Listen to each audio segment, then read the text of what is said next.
और लोक जीवन की पीड़ा को गीतों में पिरोया था।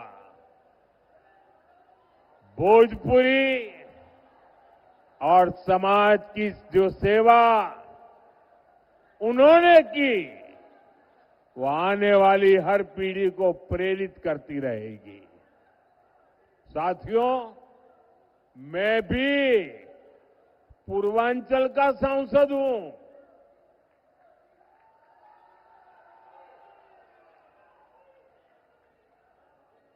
बनारसी बोलत बोलत अब हमरा के भोजपुर में कोनो दिक्कत ना होला।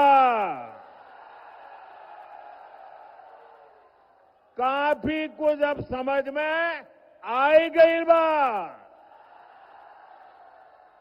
इसलिए साथियों, जब मैं भोजपुरी का सम्मान देश और दुनिया में देखता हूं तो गर्व से सिर ऊंचा हो जाता है। अभी कुछ महीने पहले ही मैं त्रिनिदाद और टोबैगो गया था। बहुत दूर है ये देश। जब मैं वहां एयरपोर्ट पर उतरा तो लगा जैसे बनारस या छपरा के घाट पर हूं। वहां के लोगों ने भोजपुरी चौताल से सबका स्वागत किया। बिहार और भोजपुरी से जुड़ा होने का गौरव अद्भुत होता है। लेकिन साथियों, मैं आपको ये भी याद दिलाना चाहता हूं कि लालटेन वाले हो, पंजे वाले हो या उनके इंडी गठबंधन के साथी, ये लोग कैसे बिहार और बिहारियों का अपमान करते हैं। कांग्रेस के पंजाब के एक मुख्यमंत्री थे। उन्होंने एक रैली में खुला ऐलान किया। ये जरा सुनिए, ये पंजाब के कांग्रेस के मुख्यमंत्री ने मुख्यमंत्री पद पर रहते हुए ऐसा खुला ऐलान किया कि बिहार के लोगों को वो अपने राज्य पंजाब में घुसने नहीं देंगे। कांग्रेस के मुख्यमंत्री ने पंजाब में भाषण किया और उस समय मंच पर उन्होंने तो भाषण किया, उस समय मंच पर गांधी परिवार की एक बेटी जो आजकल पार्लियामेंट में बैठती है, वो जब एक बोल रहे थे कि पंजाब के लोगों, बिहार के लोगों को पंजाब के मुख्यमंत्री पंजाब में घुसने नहीं देंगे, और ये कांग्रेस के इतने बड़े परिवार की बेटी खुश होकर के तालियां बजा रही थी। उधर तेलंगाना और कर्नाटक में कांग्रेस के नेता बिहारियों को गालियां देते रहते हैं। तमिलनाडु में डीएमके के लोग बिहार के मेहनतकश लोगों को प्रताड़ित करते हैं, और बिहार में आरजेडी क्या करती है? इतना सारा हो रहा है, आरजेडी को सांप सूंघ जाता है। और इस बार तो इस चुनाव में इन लोगों ने सारी हदें पार कर दी है। जिन लोगों ने अपने राज्यों में बिहारियों को गालियां दी, उन लोगों को कांग्रेस ने बिहार में चुनाव प्रचार में बुला लिया। साथियों, ये सब अचानक ऐसे ही नहीं हुआ है।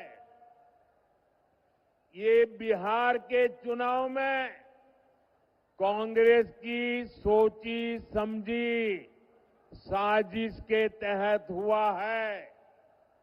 कांग्रेस चाहती है कि आरजेडी का ज्यादा से ज्यादा नुकसान हो और इसलिए कांग्रेस बिहार विरोधियों को बिहार चुनाव प्रचार में ला रही है। एक उदाहरण है कि आरजेडी कांग्रेस की लड़ाई कितनी बड़ी होती जा रही है। साथियों, हमारी संस्कृति, हमारी आस्था, हमारी धरोहर, यही बिहार की आत्मा है। भाई, इन बच्चों से जो फोटो लाए ले लीजिए। ये कब से हाथ ऊपर करके थक जाएंगे, जरा ले लीजिए। एनडीए सरकार विकास भी, विरासत भी, इस मंत्र पर काम कर रही है। जरा एसपीजी के लोग ये कलेक्ट कर ले भाई।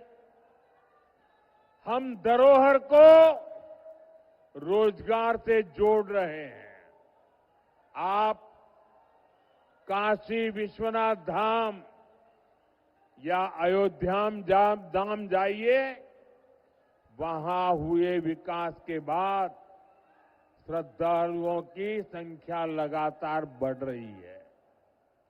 इससे रिक्शा वाले, टैक्सी वाले, नाव वाले, होटल वाले, खिलौने बेचने वाले, साड़ी बेचने वाले, कपड़े बेचने वाले, सबकी कमाई बढ़ी है।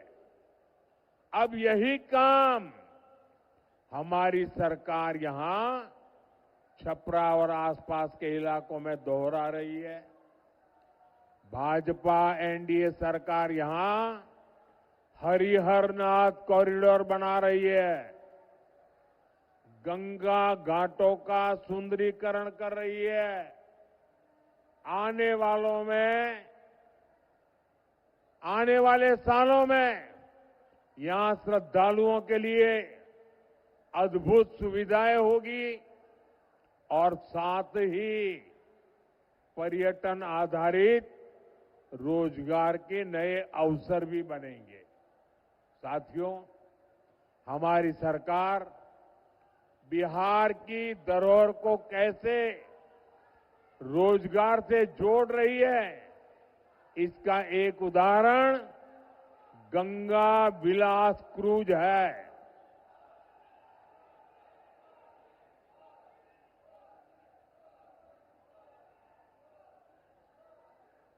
भाई, आपका प्यार मुझे मंजूर है, लेकिन मुझे बोलने तो दीजिए। आपका उत्साह मेरे सर आंखों पर।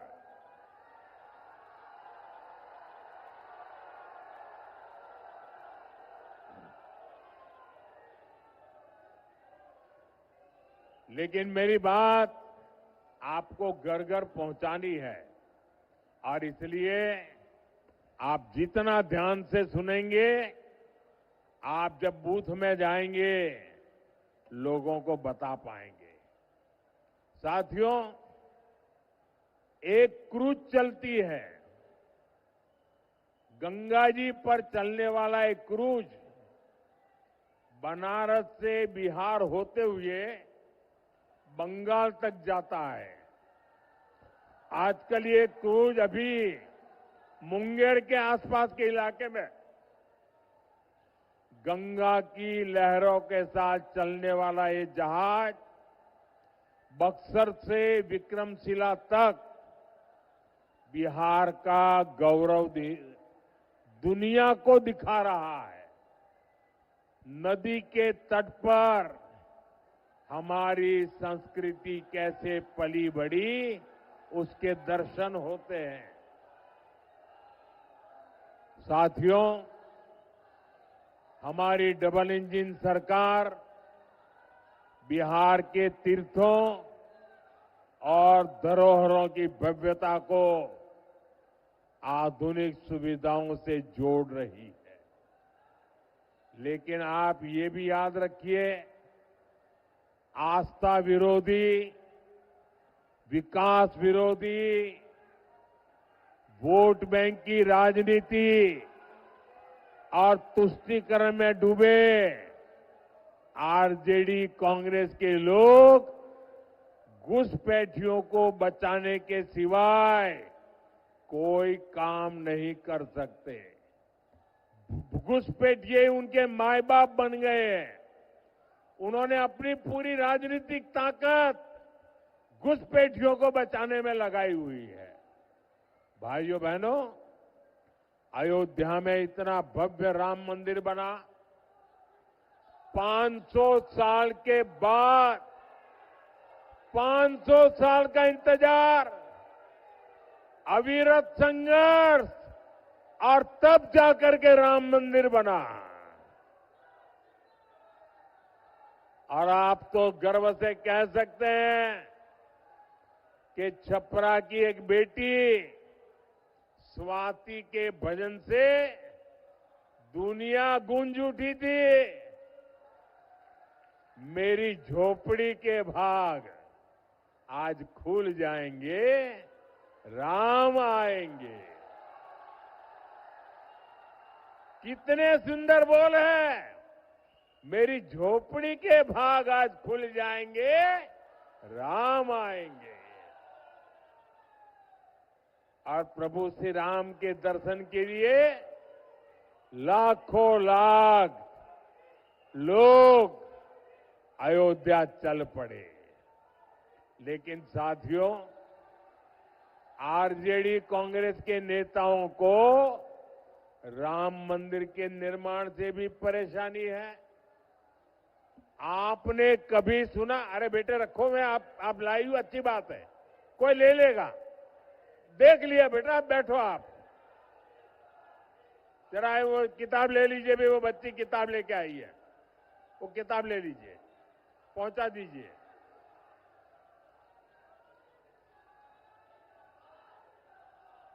थैंक यू बेटा, थैंक यू।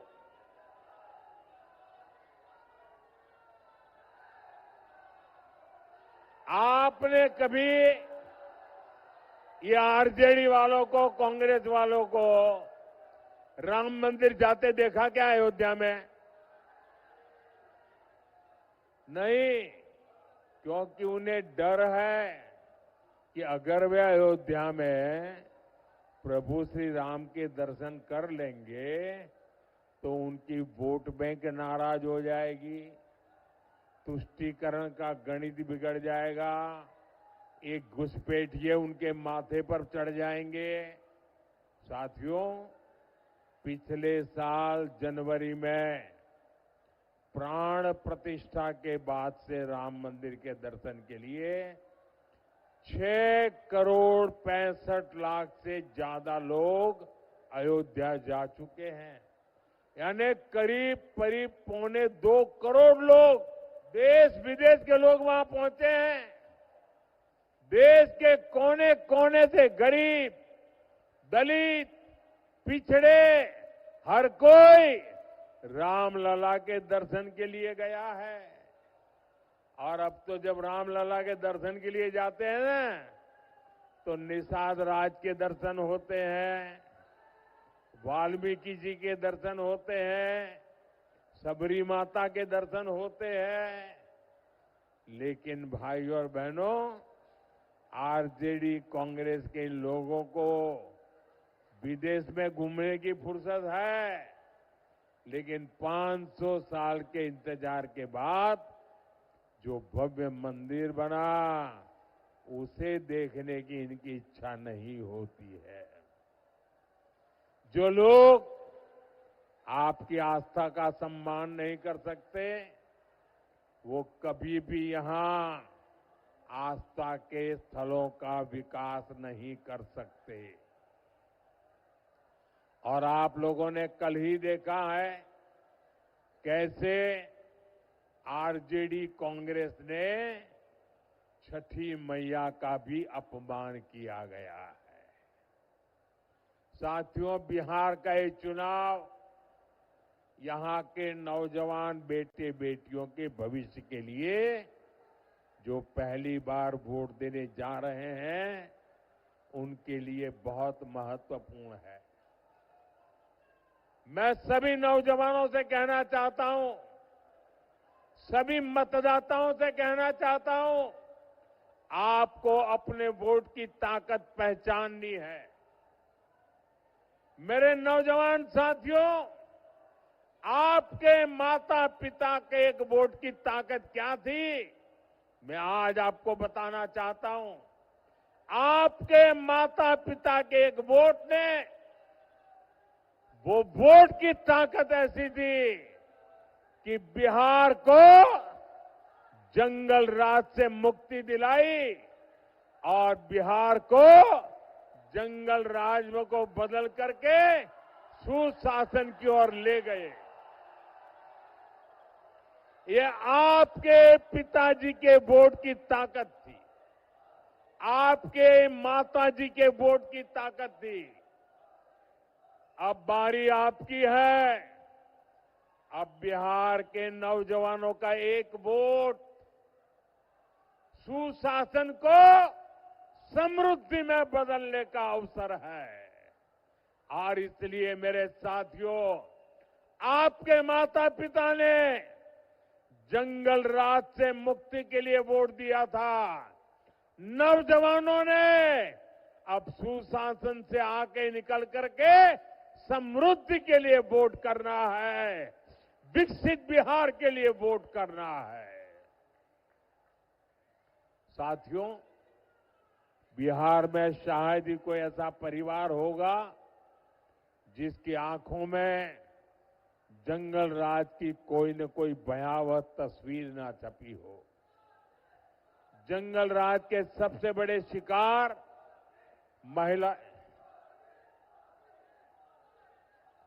जंगल राज के सबसे बड़े शिकार महिलाएं रही है, बच्चे रहे हैं। आजकल के युवा जब दलित आईएएस अफसर की पत्नी के साथ जो हुआ था, वो जानेंगे तो शहर उठेंगे। मैं बिहार की बात कर रहा हूं, जंगल राज के समय की बात कर रहा हूं, आईएएस अफसर की बात। और ये 1998 1998 की बात है। उस दलित आईएएस अधिकारी की पत्नी ने राज्यपाल को, गवर्नर को चिट्ठी लिखकर खुलासा किया था कि आरजेडी के गुंडों ने कई दिनों तक उनसे बलात्कार किया था।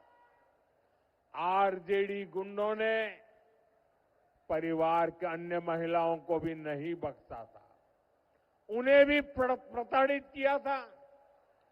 साथियों, आरजेडी की सरकार में मुख्यमंत्री कार्यालय भी माफियाओं का कार्यालय बन गया था।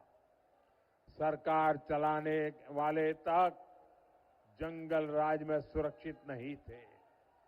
जो खेतों में काम करने वाली माताएं बहनें थी, स्कूल कॉलेज जाने वाली बेटियां थी, उनके साथ हुए बलात्कार के अधिकांश मामले तो आरजेडी की सरकार ने दर्ज तक नहीं होने दिए।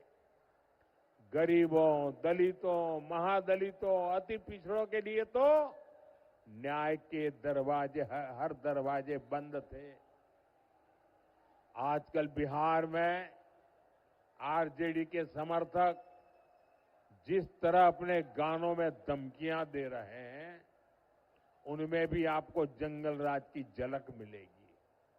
साथियों, ये आरजेडी, कांग्रेस, लेफ्ट वाले आजकल उद्योग और फैक्ट्री को लेकर झूठ पर झूठ बोल रहे हैं, लेकिन इनकी सच्चाई भी आज के युवाओं को जानना जरूरी है। साथियों, एक समय था जब मढ़ौरा बिहार का फलता फूलता औद्योगिक केंद्र था। एक गुलामी के कालखंड से ही औद्योगिक सेंटर था और यहां बनता लेमन जूस, ये नई पीढ़ी को पता नहीं होगा। लेमन जूस पुराने सबको याद होगा, मुझे याद है मैं जब बच्चा था हमारे गांव की स्कूल में खेलने जाते थे ना, तो हमारे टीचर ये लेमन जूस की एक गोली देते थे। वो लेने के लिए हम इंतजार करते थे, हमें गोली मिलेगी। वो यहां बनती थी।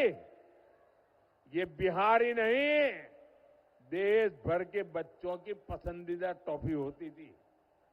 मढौरा की लेमन जूस, यहां की चॉकलेट देश भर में सप्लाई होती थी। लेकिन फिर जंगल राज आ गया। रंगदारी, फिरौती, प्रोटेक्शन मनी, आरजेडी के ऐसे भली भांति के गुंडा टैक्स लगते गए। लाल झंडा गैंग ने काम बंद करवा दिया और अंग्रेजों के जमाने में बनी लेमन जूस बनाने वाली मॉर्टन फैक्ट्री बंद हो गई। ये सिर्फ एक फैक्ट्री का उदाहरण नहीं है, ऐसी कई मिलें और फैक्ट्रियां जंगल राज ने बंद कर दी और देखते ही देखते यहां काम कर रहे हजारों लोग बेरोजगार हो गए। उनको पलायन होने के लिए मजबूर होना पड़ा। आपको भूलना नहीं है, आज भी जब उद्योगों से जुड़े लोग, निवेश करने वाले लोग आरजेडी और लाल झंडा जैसे जब सुनते हैं ना, तो आने से 50 बार सोचते हैं, दूसरे राज्य में चले जाते हैं। साथियों, एनडीए सरकार मढौरा के उस गौरव को फिर से लौटाने में जुटी है। मढौरा की रेल फैक्ट्री इसका उदाहरण है। एनडीए की डबल इंजन सरकार के कारण आज मढौरा में बने इंजन विदेशों में निर्यात हो रहे हैं। अफ्रीका के देशों की ट्रेनें हमारे मढौरा में बना इंजन चला रहा है। बिहार में बना इंजन आज दुनिया में काम आ रहा है। मैं आपको विश्वास दिलाता हूं, हमारा मढौरा, हमारा सारण, हमारा बिहार फिर से मेड इन इंडिया की शान बनने वाला है।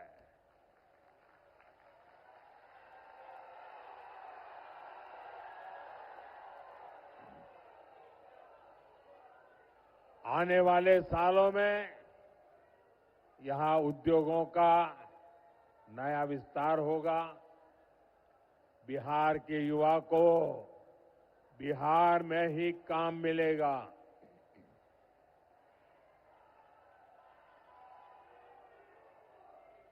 लेकिन साथियों, आपको ध्यान रखना है, जंगल राज वाले शिकारी, जंगल राज वाले शिकारी आपको लगातार भ्रमित कर रहे हैं, लालच दे रहे हैं।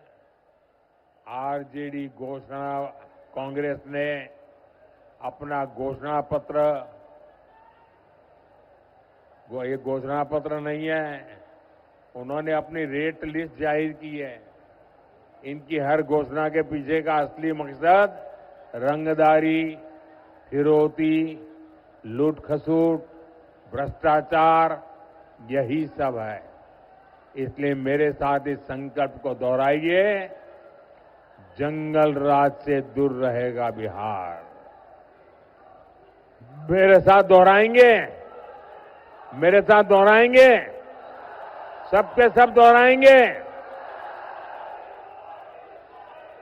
मैं कहूंगा, जंगल राज से दूर रहेगा बिहार। आप कहेंगे फिर से एनडीए सरकार, आप कहेंगे फिर से एनडीए सरकार। जंगल राज से दूर रहेगा बिहार, जंगल राज से दूर रहेगा बिहार, जंगल राज से दूर रहेगा बिहार। साथियों, मैं देख रहा हूं यहां इतनी बड़ी संख्या में हमारी माताएं बहनें आई हैं। बिहार के विकास में यहां की बहनों बेटियों की बहुत बड़ी भूमिका है। हमारी बेटियां आत्मनिर्भर बने,